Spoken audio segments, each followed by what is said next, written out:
Welcome, welcome, welcome, welcome. It's Wednesday at noon.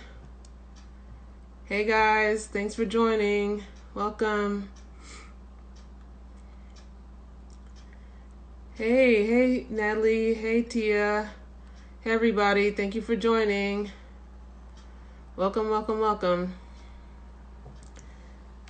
Thank you guys for joining me. My name is Tevra Francis, and I am the publisher of Bergen in Color, which is a publication created to connect to the diversity of Bergen County and beyond. Again, my name is Tevra, and the reason why I started this series, we're in week 6. I would hold up 6 fingers, but I need my hand to hold my phone, because I don't have a tripod yet. We're in week 6 of this weekly chat, Bergen in Color Live, because I wanted to make sure that our communities are connected to information with regards to the COVID-19 crisis in our community, the various programs, assistance, everything that's going on right now that pertains to this pandemic and the hard-hit community of Bergen County. I wanted to make sure that our communities of color were able to have access to have information and just to be in the know of all the things that are going on during this time. So we're in week 6. We're going to keep going as long as we can.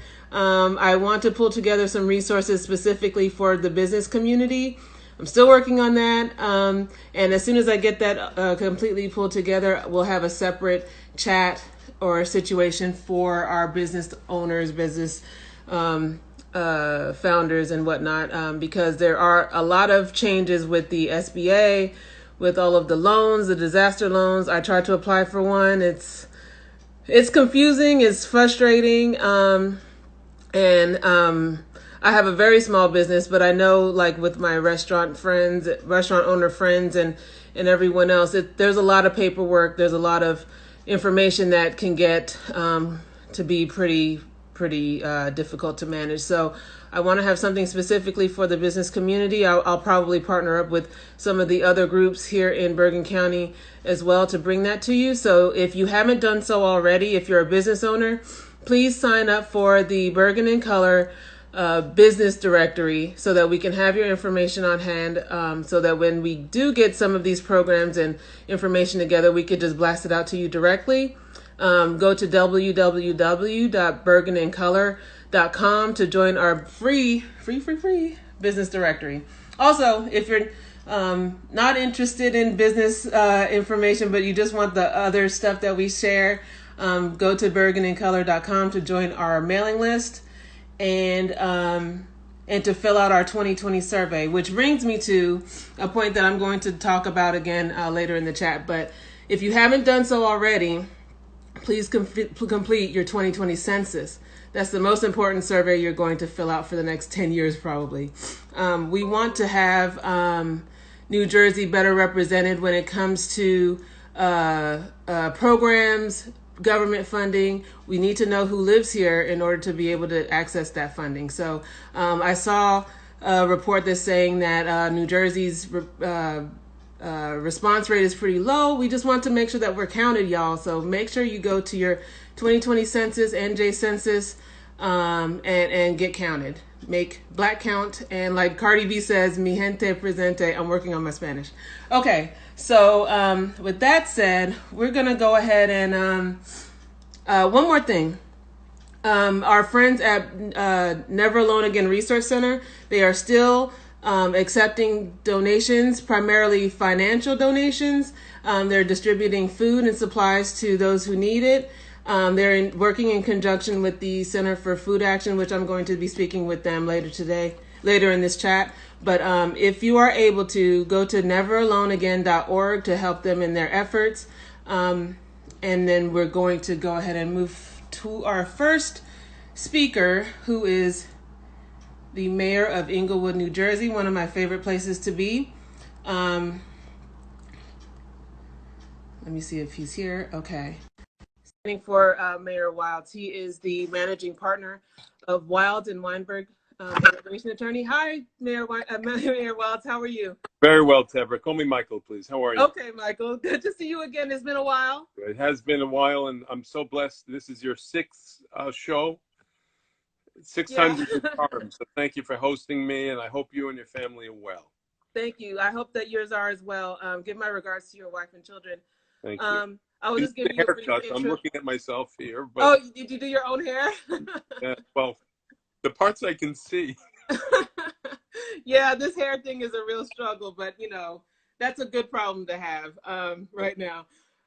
So I was just giving you an intro. You're partner of Wilds and Weinberg, immigration attorney, and we're going to be talking about that in the next few minutes. And you're also an author, but the main reason why we wanted to talk to you today is because of Inglewood. We love Inglewood. We want an overview of what's going on in Inglewood. Thank you, Tebra. Well, first I should say Englewood is safe and coming through this. Sadly, we lost 30 lives.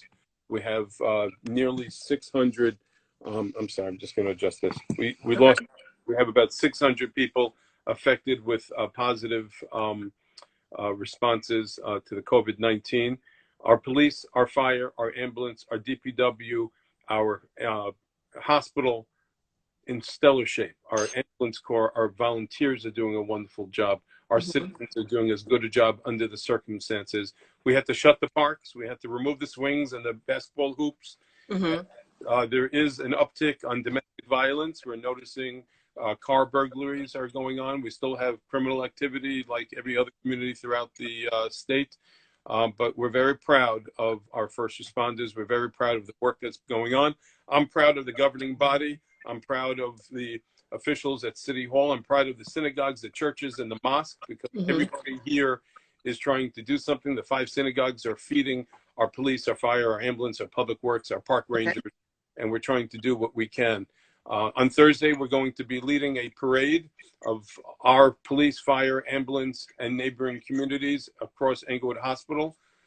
Our health officer, our health department, they are superheroes. They're really still tracking and tracing, 600 strong, and still doing a stellar job. We have volunteers that I call, and I thank for their service, and we're getting through this. It's a method of communication and getting resource. The strongest issue and challenge we have right now, Tara, is getting PPE. Our police and fire departments need Purell.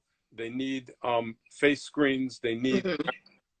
We also have the Actors Home, Englemoor, and the Bristol. These are nursing and long care homes that have great too. Okay.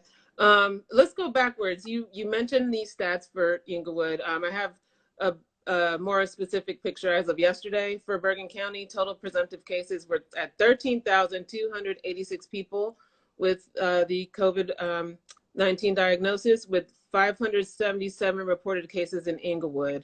So impact-wise, as far as we have Inglewood Hospital, we have our nursing homes in Inglewood. Can you tell us about the impact as far as getting care, supplies, checking in?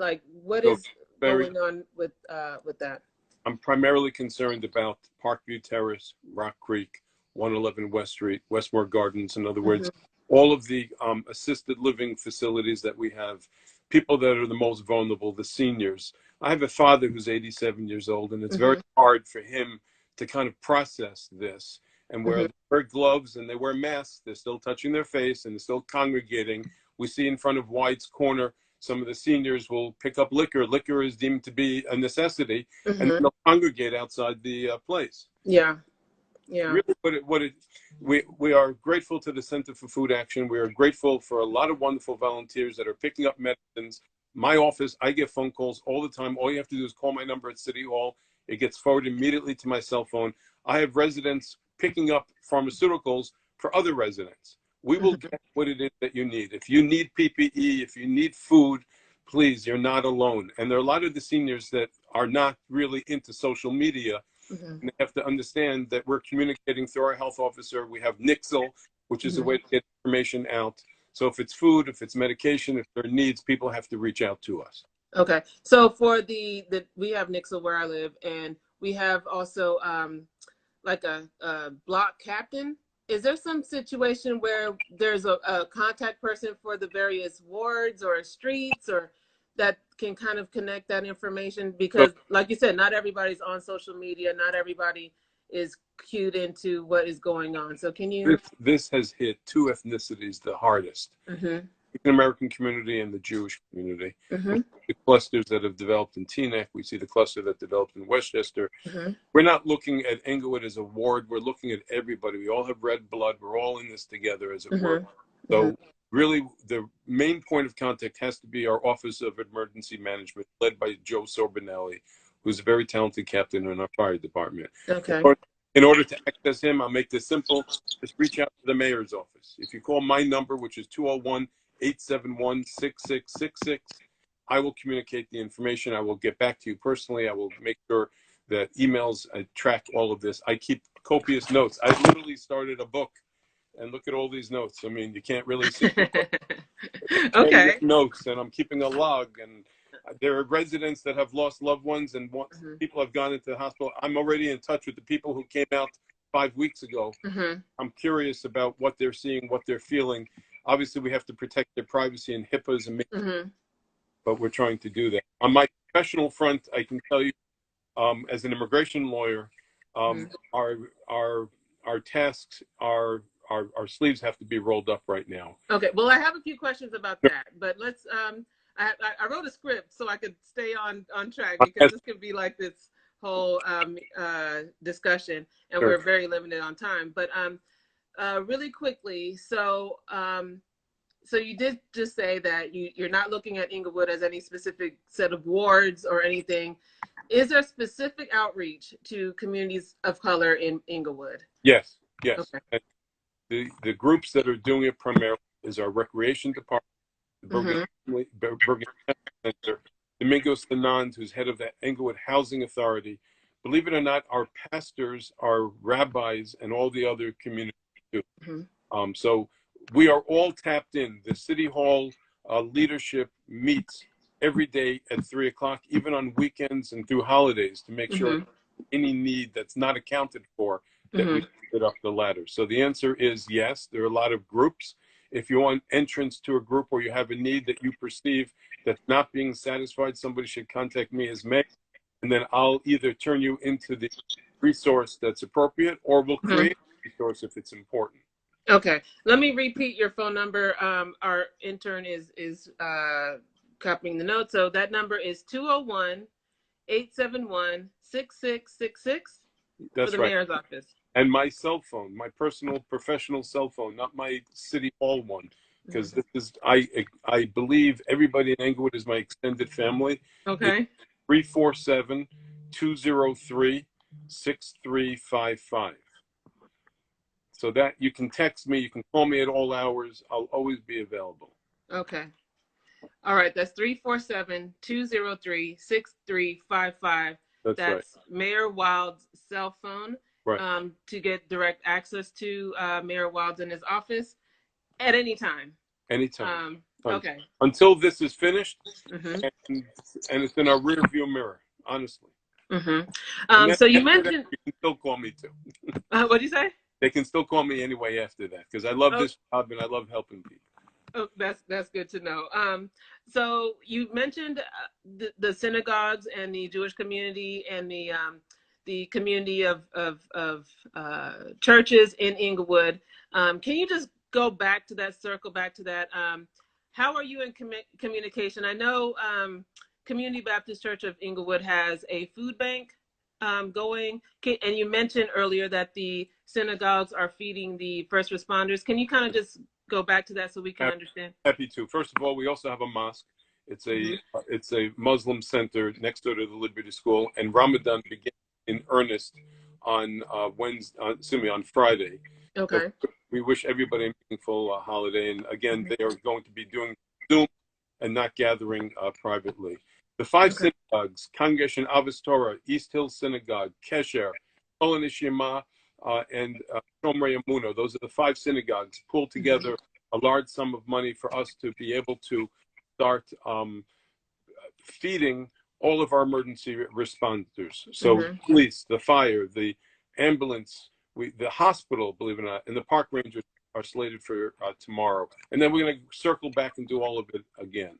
The churches, Community Baptist Church, Mount Calvary, I'm in touch with the different pastors as needs. They will let me know and I follow and I listen to the church services. I'm the only Jewish mayor more services of the Christian faith probably than any of my own brothers and sisters. Okay.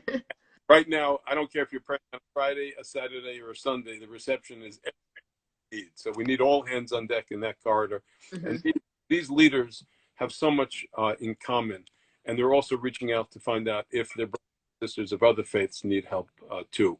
So I can tell you that the Korean community and the Korean churches and the cafeterias, other mayors in neighboring towns are calling me up, and they have access to food.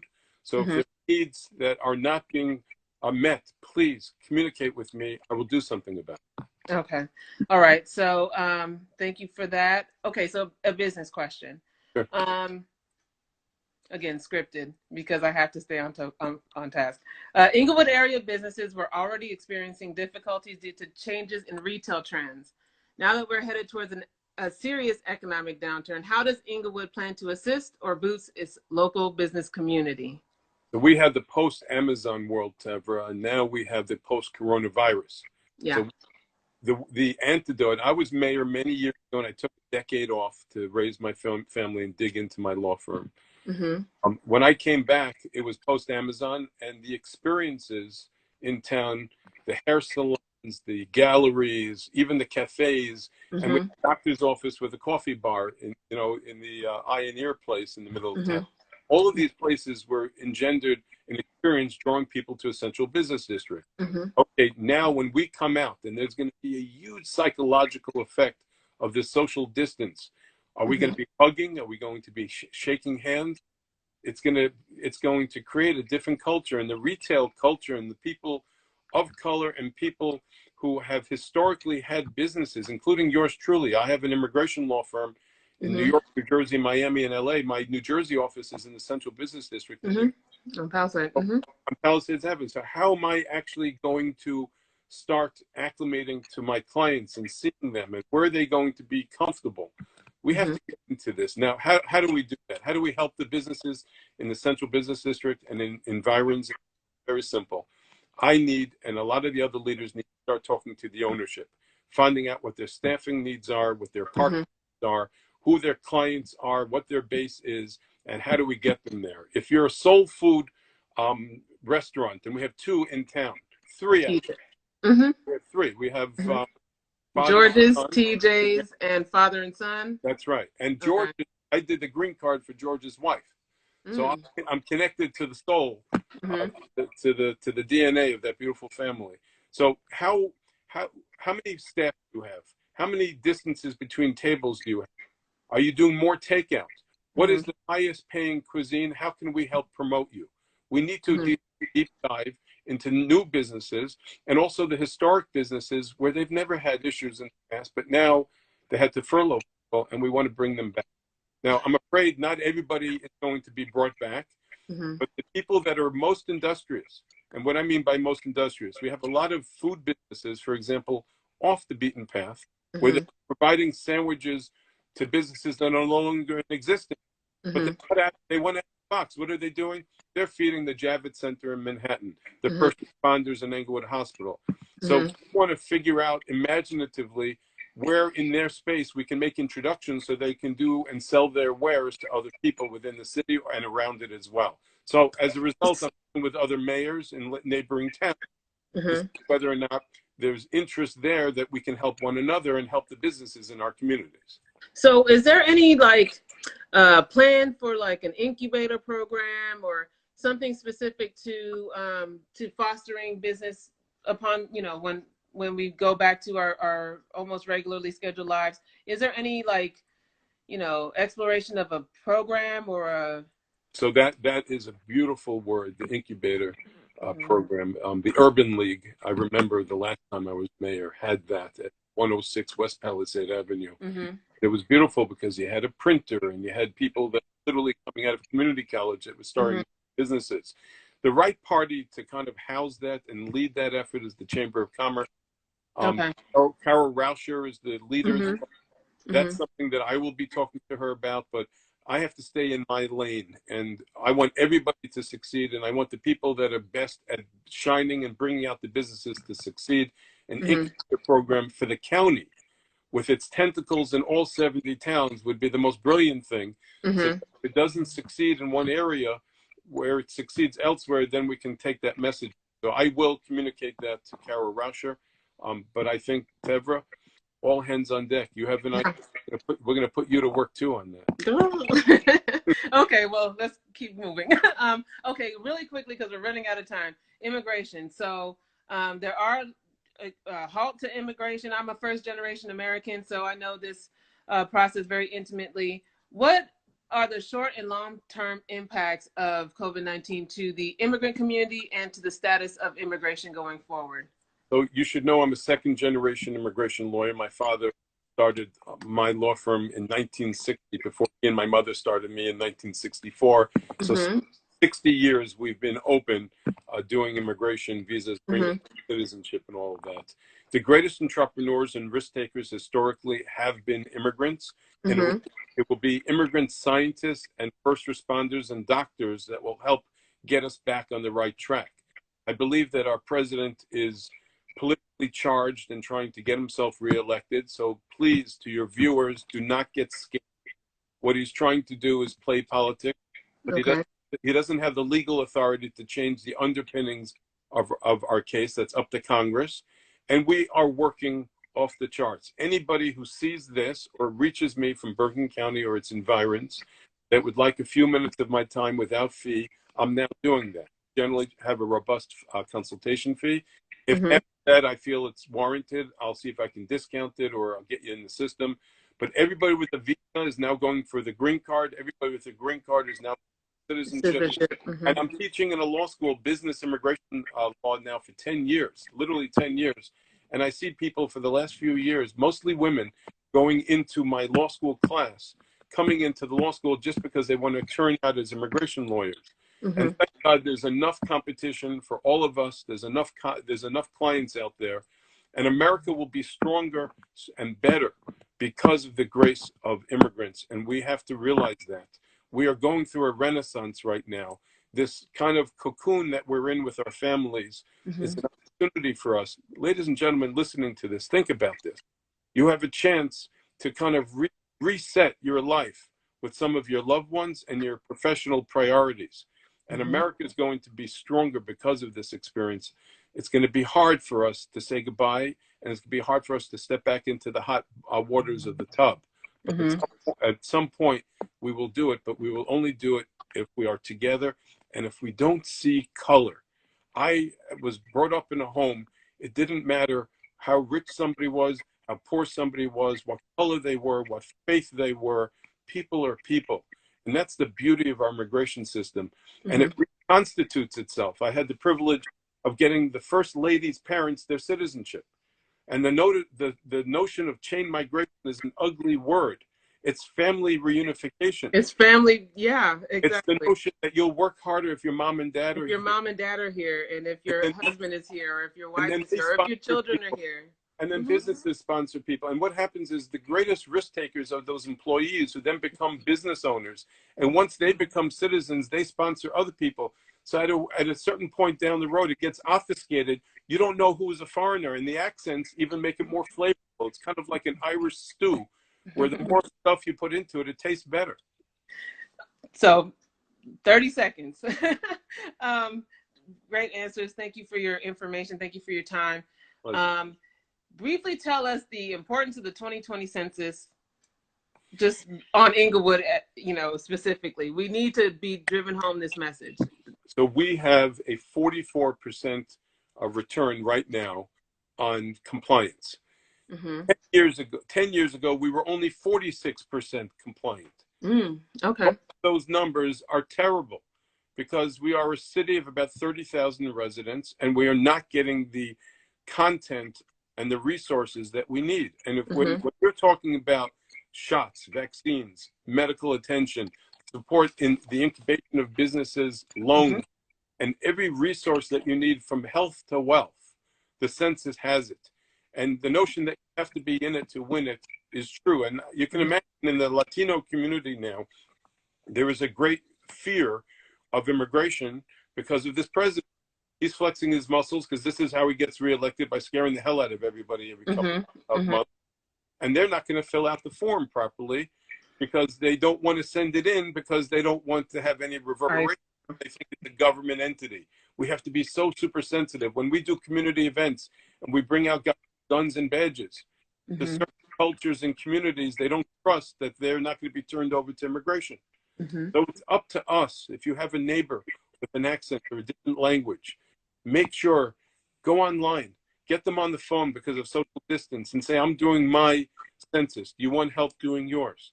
You can do it online faster than if you do it in the mail. And if you can do it on your phone. But the idea is to be counted. If we're not counted, we're not going to get back what we need. And when it talks to road improvements and the kind of environmental and sustainability issues that we have, it's critical. Okay. And then any final thoughts that we need to know as far as Bergen County and Inglewood in particular? The city of trees, Englewood, is rooted in its greatest resource, and that's our humanity. We were a bedroom community to Wall Street when we evolved in the late 1800s, and we remain, I think, and set a tone for the world. There are actors that have left the city of Englewood that have gone to Europe, and they say there's something in the air. I grew up in a black community, but my closest friends were Jews. I grew up with rich people, I grew up with poor people, but I respected the humanity of everybody. Something very special. And it has to do with the proximity to Manhattan. It has to do with the beautification of Flat Rock Brook, our ice skating rink, and all the extraordinary citizens and good people like yourself, Tevra, that bring all of this flavor together. So I see a robust future for us, and I just wish everybody safety and good health, and reach out to your mate because he doesn't sleep much and he wants to help you. Thank you so much today for your time, Michael Wilds. We want everybody to stay in the loop. So thank you for just talking with us. Thank you for sharing your cell phone number with us. We'll be in touch because I have people called me already. 6 people called me already while I was on the thing with you. But I'm honored again. It's a public trust that was given to me. Thank you. Thank you so much. And my regards to your family, and you guys be safe. We'll see you soon. Thank you. Okay. God bless. All right, so we're going to keep going. That was good information. I hope you guys were able to get that. So Mayor Wild's cell number is 347-203-6355. And that will give you direct access to Mayor Wilds, and he can connect you to whatever resources you need for the Inglewood area in particular. Before we're running behind now, but it's all good. Just really quickly, this Friday, April 24th at 11 a.m. on Facebook Live, the YWCA of North New Jersey will be hosting a forum on what's called Staying Connected to Businesses of Color, which will include me, Tevra Francis of Bergen in Color, and Carithia Oates, the founder of the Bergen County Black Business Network. So join us on Friday at 11 a.m. on Facebook Live. We will be speaking to the YWCA of North New Jersey. And in the meantime, join our free business directory, which is at www.bergenincolor.com. We're going to keep going because now we are late. So let me go ahead and add Nicole. Nicole Davis is the special event planner for the Center for Food Action in Bergen and Upper Passaic counties. Hey, Nicole. Hi, how are you, Tevra? Can you hear me? Good. I can hear you, but can you move your phone down a little more? We can only see like the top of your head. Absolutely, we can. There you go. Hey. Is that better? Yep, yes. Absolutely. Okay, great. So I was just introducing you to the group. The Center for Food Action is currently in the middle of their food distribution for Bergen County and Passaic County residents. So Nicole's going to give us an overview as to what they are doing. So welcome. Thank you. Thank you for having me. Absolutely. So greetings to everybody today. I want to give a great thank you on behalf of our executive director, Patricia Espy, from the Center for Food Action. So just in brief, Center for Food Action has been in Bergen County for 44 years. We are headquartered in Englewood, and we have outlets in Hackensack, Saddlebrook, Mahwah, Ringwood, and on the campus of Bergen Community College. And I'll talk about that momentarily. Our mission is to prevent hunger and homelessness. And that is the work that we do. So where we are in the COVID-19 scenario is that we had to change our protocols. We had to go to a grab and go or an open trunk policy. Traditionally, clients who need food come in, sit with our advocates, and then we put them in the system. They get a food package monthly. Because of COVID, we had to go to an outdoor model. So now what happens is the clients pull up, they kind of yell their name out to a checker. The checker checks their name. They pull up, they open their trunk, and then we put the food in their trunk, close the trunk, and they pull off. We want to enforce social distancing to make it really work because we want to keep everybody safe. So Nicole, I have a question. Let's play a game where I need help. All right. How do I start the process? This is all new to me. I just lost my job. I have these kids. Help me out. What do I do? So it is easy as a phone call.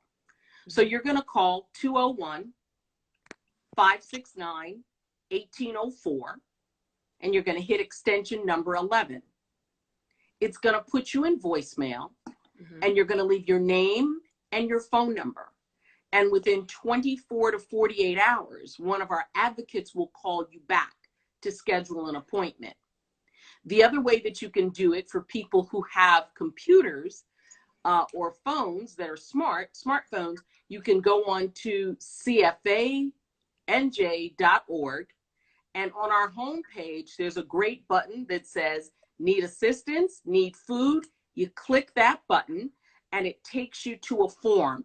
And you just populate the form, your name, address, and phone number and email. And we respond to the form. That is the quickest way for us to get people into the system. So because we're in this pandemic scenario, we're asking no questions. We don't need to know how you lost your job, why you lost your job. Is their information confidential?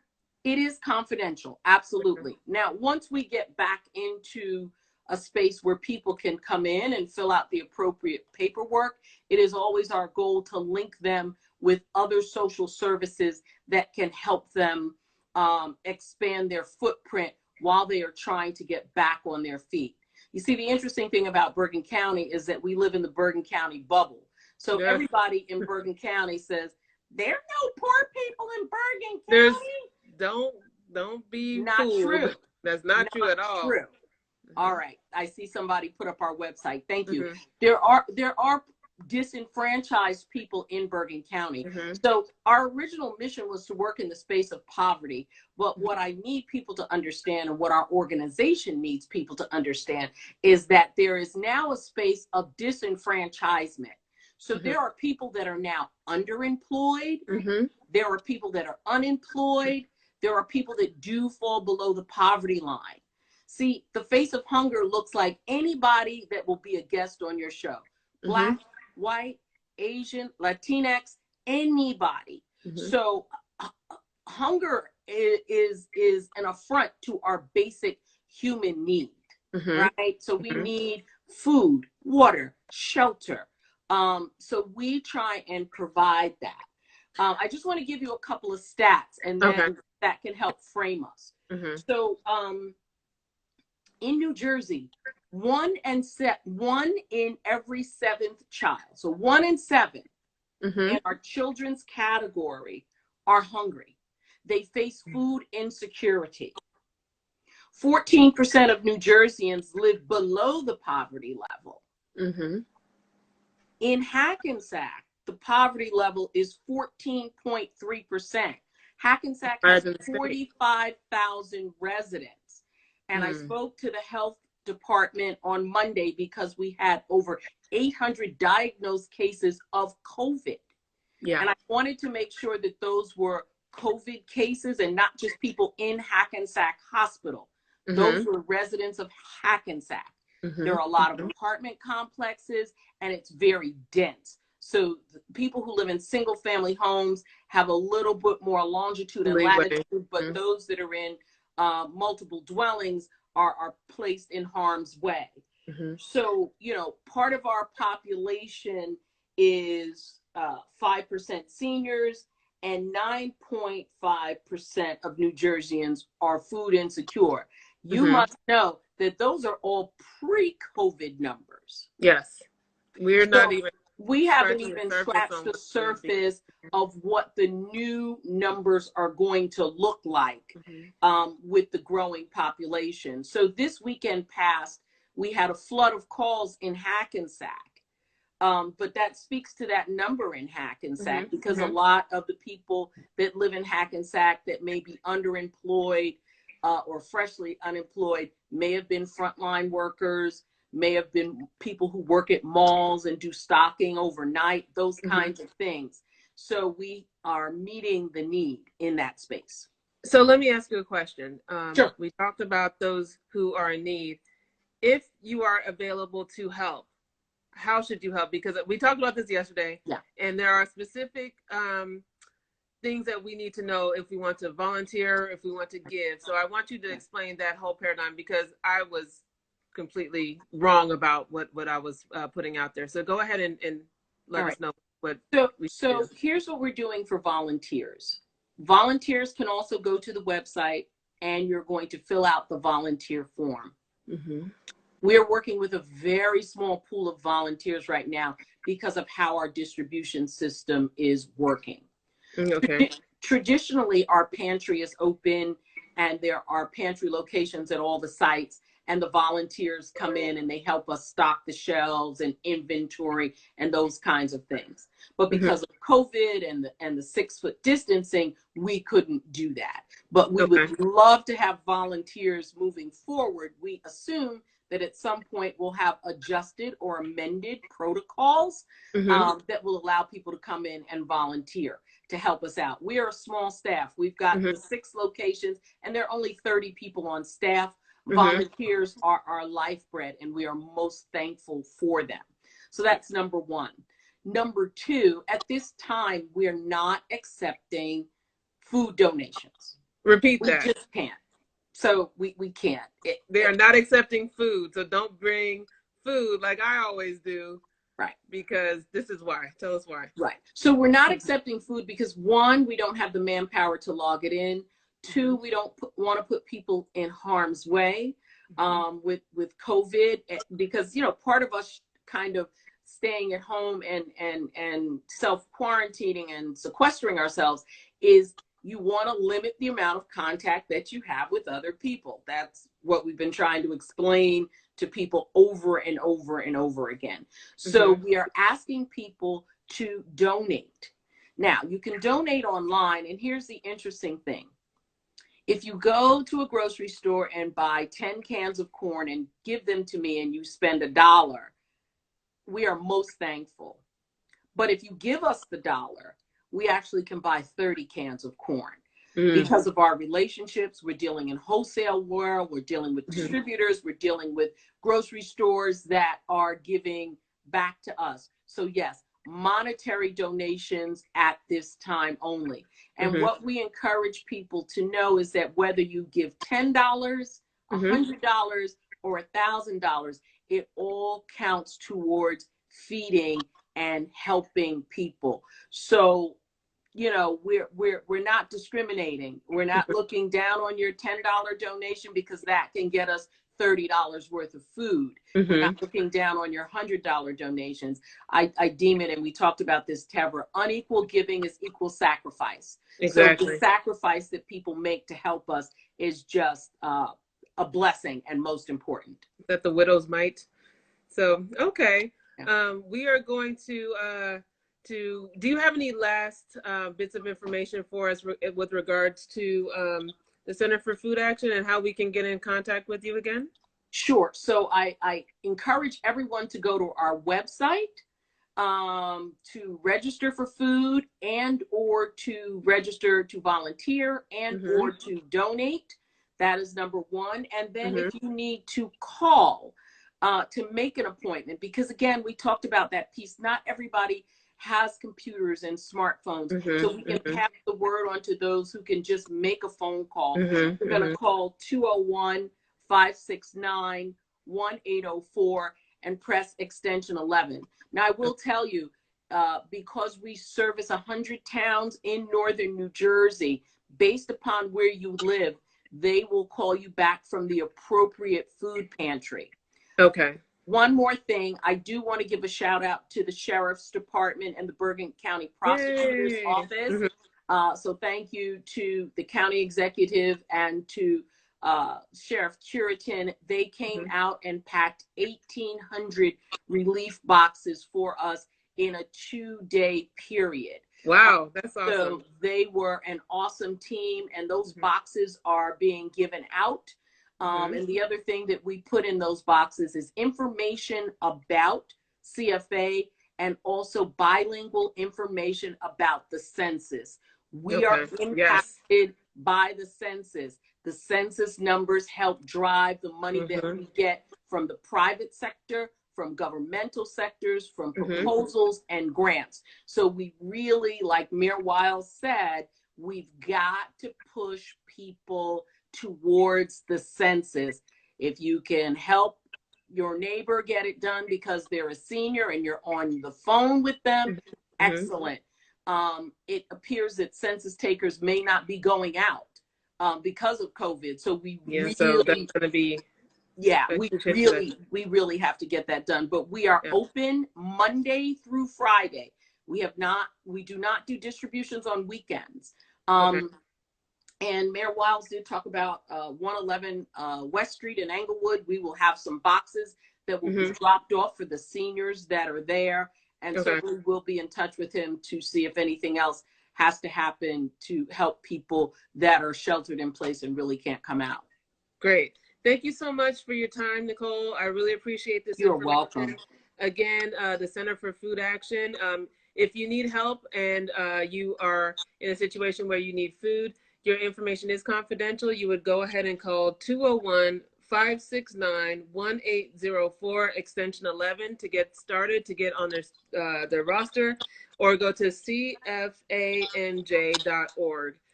to sign up. Also, if you want to donate, they're taking money. Every dollar counts, every dollar helps. So go to, again, cfanj.org to donate. Okay. Absolutely. Thank you, Trevor, for having us. No problem. Thank you, Nicole. I really appreciate it. Okay. We're going to go ahead and keep going before it gets too late. Thank you all for joining us. This is Bergen in Color Live. My name is Trevor Francis, the publisher of Bergen in Color. Really quickly, go to bergenincolor.com to join our mailing list, to sign up your business for our business directory, and to complete our 2020 survey. The 2020 census is way more important. Make sure you do that and then come to bergenincolor.com to fill out ours. We'd really appreciate the information for our final chat. We're going to be speaking with Brenda Green. And I love Brenda. She doesn't know it yet, but I do. Brenda Green is a sisterpreneur. She's a business owner. Hey, Brenda. Hey, Sabra. Girl, how are you? Good. You look beautiful. I see you got that hair laid. This is. It looks Thank good. you. I miss my hairdressers really good.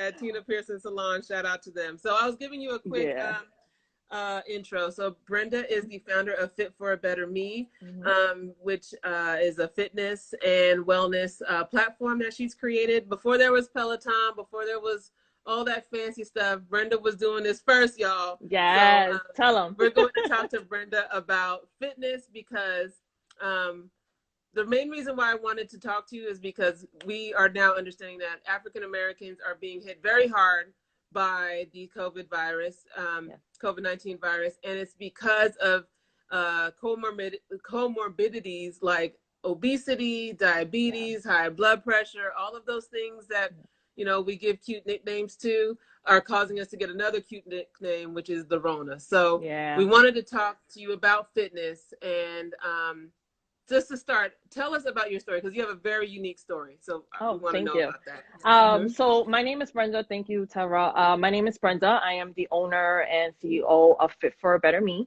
And we really just empower women who understand the impact of exercising on their overall health, but honestly struggle to find the time or just need the motivational support to do that. As a mother, wife, and a business owner, it's hard to juggling it all. So I understand the struggle. And as a breast cancer survivor, just like what she's talking about, as a breast cancer survivor, I also understand how important it is to be physically healthy. Because honestly, I'm 4 years cancer-free. Yay! 4 year cancer-free. And the year that I was diagnosed, I was able to recover very quickly. And all the doctors said, because I was already physically healthy. So that really propelled me to create this platform, which is the Virtually Better Fitness classes, where we train virtually, virtual online fitness classes for women. But just a caveat, I've been doing this for the last 3 years before the coronavirus, before everybody else decided to go online. I was out there ready at the platform. So we're veterans at this. I know all the ins and outs about going virtual and how to really train and change and transform my clients. So I've been doing this forever. And as of January 2020, we provide yoga, Zumba, strength. So now you could get a well-rounded program without, leaving your home and being in a supportive environment where there's all women, and it's a lot of fun. It's a lot of fun. Tell us where you're located. Somebody's saying support your locals. Where are you located? I am physically located in Secaucus, but again, our classes are all online. So I'm in Hudson County. Awesome. So we can access this service anywhere we are. And now correct. I see you've added on demand, which is helpful for me. Yes. So on demand. Yes. So for the last 3 years, we've been doing just the 30-minute exercises, just live. But as of literally like this week, I just posted we're building our on-demand library, because I understand now with homeschooling and just our schedules, everybody just being home, we can't get to those lives as easily as possible. So we're building our on-demand library, and I'm really excited about that feature.